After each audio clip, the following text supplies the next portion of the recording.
Welcome back to our channel, ladies and gentlemen. Thank you very much for your continued support.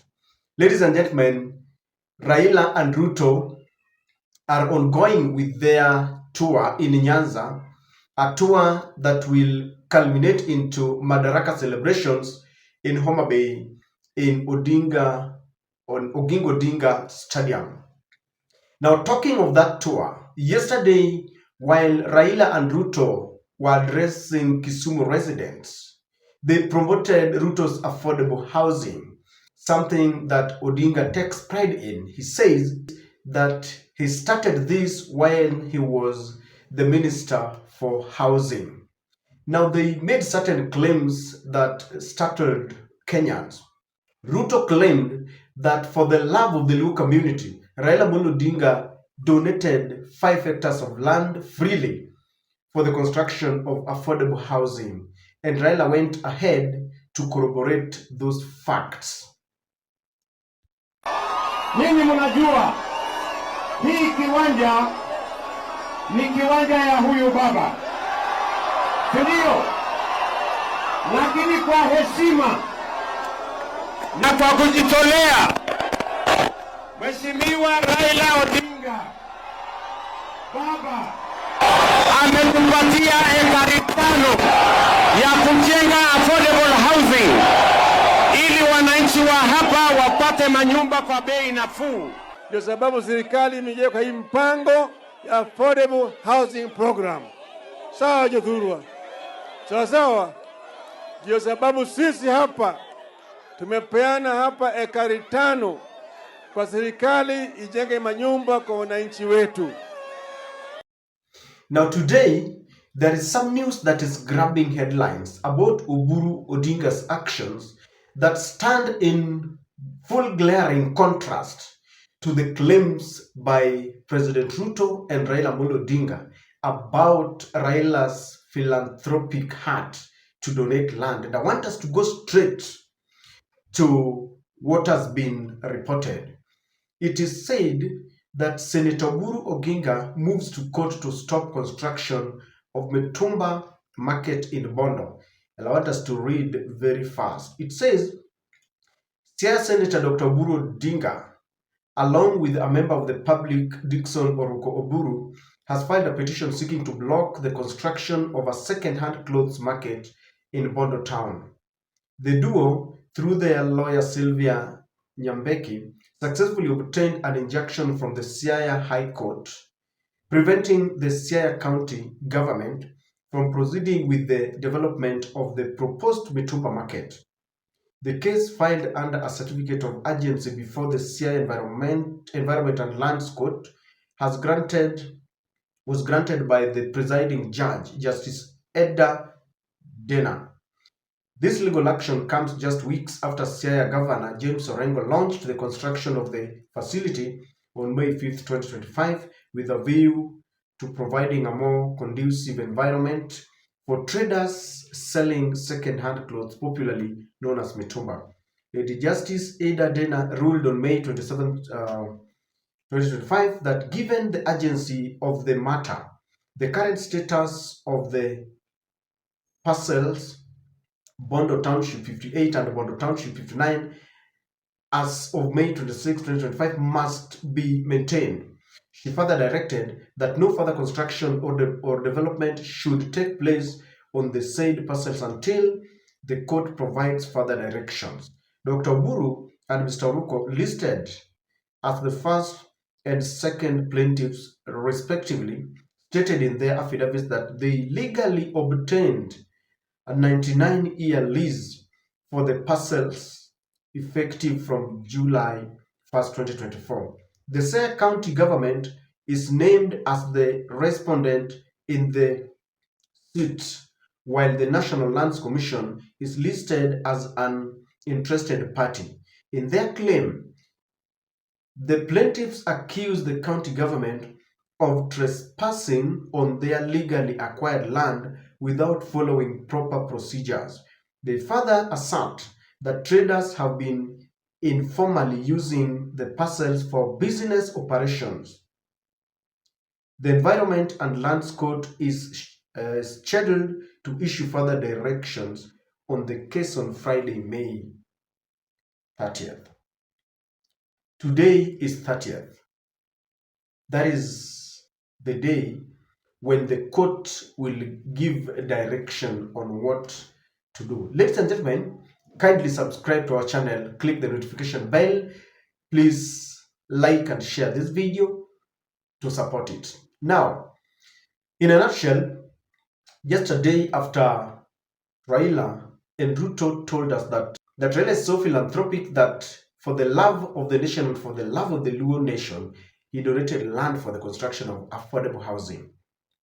Now, there is some controversy in Siaya that, as I've said, stands in glaring contrast to the philanthropic nature that is being claimed. This land, as has been said, Oburu says they got a lease for this land, a 99 lease somewhere last year. And traders have been operating there informally. According to them, they have allowed traders to continue with the business, but at the back of the traders' mind, they should know that this land belongs to Oburu and maybe the Odinga family. So Orengo, a few weeks ago, launched the construction of a conducive market, because it is an open market where when there is rain, there's a lot of interference. When there's a lot of scorching sun, you know how sometimes it feels when you are exposed to that sun. So Orengo decided to launch the construction of a market, and Oburu has run to court. Ladies and gentlemen, this begs a lot of questions, knowing very well that the blood between Oburu and is very sour. There is no cordial relationship, especially after Orengo openly and has continued to oppose the relationship between Raila and William Ruto. Orengo has constantly claimed that this is a government that is a passing cloud, a government that killed their people when they went for protest. There's a new protest. You remember how youths and Luos were being retrieved from their houses in Kisumu and they were killed. That has not stood well with Oburu, and Oburu has openly called out Orengo that if he's not satisfied with the handshake between the ODM and UDA, then the best thing to do is to quit rather than complaining from inside. And Your Excellency, personally, I am a very truthful man. And I'm pained. I come from Siaya. When my own governor stands up and says that, and he is annoyed. I don't know annoyed with who. He's annoyed. And he says that he just wants to talk the truth. The truth. What truth? Me, I never lie. I always say the truth. And the truth of the matter, Your Excellency, is that we are in broad-based government. Those who are annoyed, who think that this broad-based government is not right, they are actually vomiting on us from within. Why don't they get out and vomit from without? The governor is not a given mandate to fight for his people. He is given mandate to serve his people, and he is given resources to serve his people. This is the time to serve your people. It is not the time to fight for their right. Now, one funny thing about this case is people are wondering, how did it get to court? Because Orengo is the Siaya governor. Oburu is the senator of Siaya. This land is in Siaya. How did it get to an extent that Orengo launches this land and Oburu was watching, or rather there are people who are there who could have told Oburu that Orengo is launching a plan to build some market here. They are supposed to be consulting together. I mean, it is very easy. A phone call, a meeting, to simply tell Oburu that this is what we want, because Oburu is elected to champion the welfare and the well-being of the Bondo, community as a county. Orengo the same. Orengo is also elected to ensure the development projects in Siaya. And Oburu even reminded him that his role is to work for the people. The same people who elevated Oburu to the level of the senator are the same people who elected Orengo. So how did it happen that Orengo launches this and Oburu doesn't know? It cuts down to a very deepening crisis and enmity between these two people. A governor and a senator who do not read from the same page. They do not see eye to eye, because land is such a very emotive matter that before they construct this, you cannot tell me Orengo did not know. Was there any discussion? It means these people do not even talk. And before Orengo launches such a very promising project, then I think there is a team that must have sat down in the governor's office. So this is an enmity. Orengo is a lawyer, and I know he has dealt with matters land, and he knows the repercussion of encroaching into someone's land. So how did it happen that a lawyer launches such a project knowing very well that, this belongs to someone, not just someone, belongs to the Odinga family? It doesn't end there. Orengo has been a minister for lands, ladies and gentlemen. As a minister, he still has some links. He understands how the rules of the game. A lawyer who has been a minister, he has been in that very office, he knows what to do. He can even give a call to Alice Wahome. Check for me this. Orengo is the ultimate authority in Siaya County. There is a lands office in Siaya.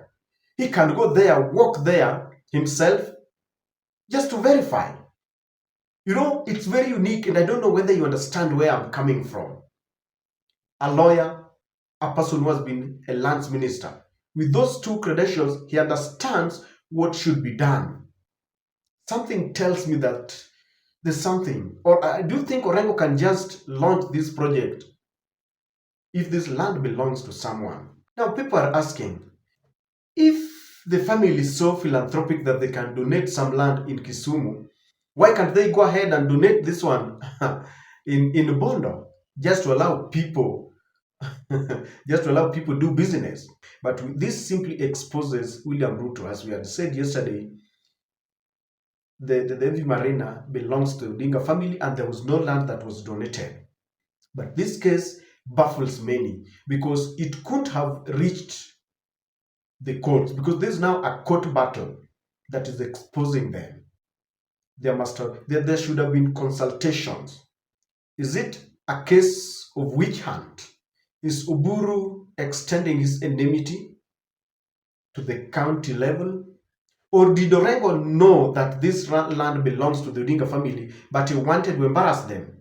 Ili anasema tu wacha tuzindue hii mradi, alafu tunajua watalalamika, so that it can come out that the Odinga family is selfish and they want to evict people from that land. Because now what happens is that they can even bring the police to stop and to implement the court injunction, because the court has said that the status quo must remain. There should never be any further development in that land.